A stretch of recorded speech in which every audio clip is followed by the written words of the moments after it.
Maurice Machin est un homme rangé, moyen, honnête. Ni trop à gauche, ni trop à droite dans les idées, modéré et en tout. À vrai dire, il n'a pas vraiment d'opinion politique.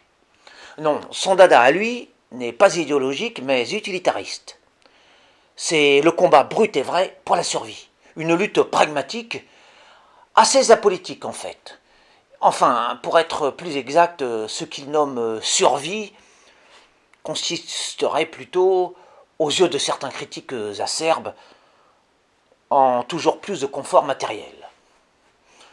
Sauf que ces détracteurs jugeraient bien hâtivement les aspirations sociales terre à terre de M. Machin, s'il poursuit ce but réaliste, concret, efficace.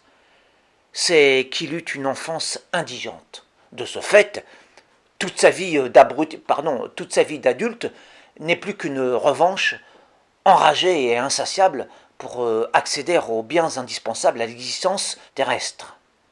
Ne manquer de rien, ne pas craindre le lendemain, rechercher inlassablement le plus, le mieux, le meilleur, quand il jouit du bon, du bien, du beau, tels sont ces idéaux d'hommes du XXIe siècle.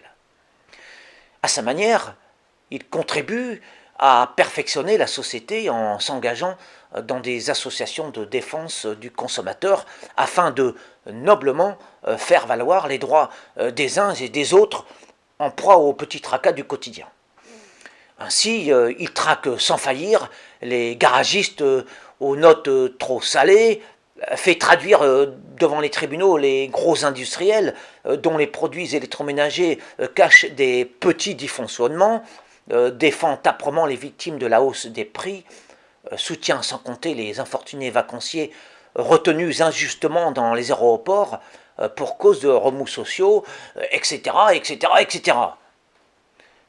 Cet infatigable redresseur de tôle froissée milite pour toutes les causes à sa portée, susceptibles d'améliorer le sort de ses compatriotes. Enfin, il faut dire que Maurice Machin a une compréhension parfaitement pratique de la vie.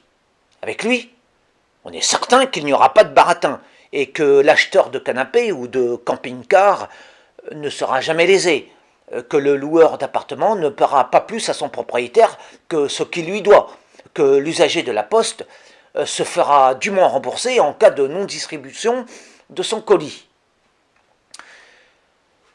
Peu importe les moqueries que les railleurs, du haut de leur supériorité socio-culturelle et intellectuelle, ne manqueront pas d'adresser à notre héros des casseroles percées et des carottes mal cuites.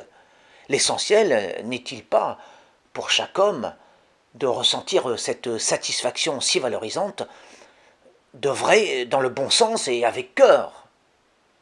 Il n'y a pas de petits gestes, il n'y a que de grands effets. Enfin, c'est là la philosophie de M. Machin. Il a vécu en faisant beaucoup de vagues. Mais il est mort sans faire de bruit. Nul ne retiendra son nom. Pour le monde, M. Machin deviendra Monsieur rien du tout. Injuste, penserez-vous? Parfaitement normal, au contraire. Car M. Machin n'aura vécu que pour la horizontalité. Non, pour la verticalité. Il faut savoir que dans les hauteurs de l'esprit, on ne retient que les noms d'oiseaux, pas les noms d'enclumes.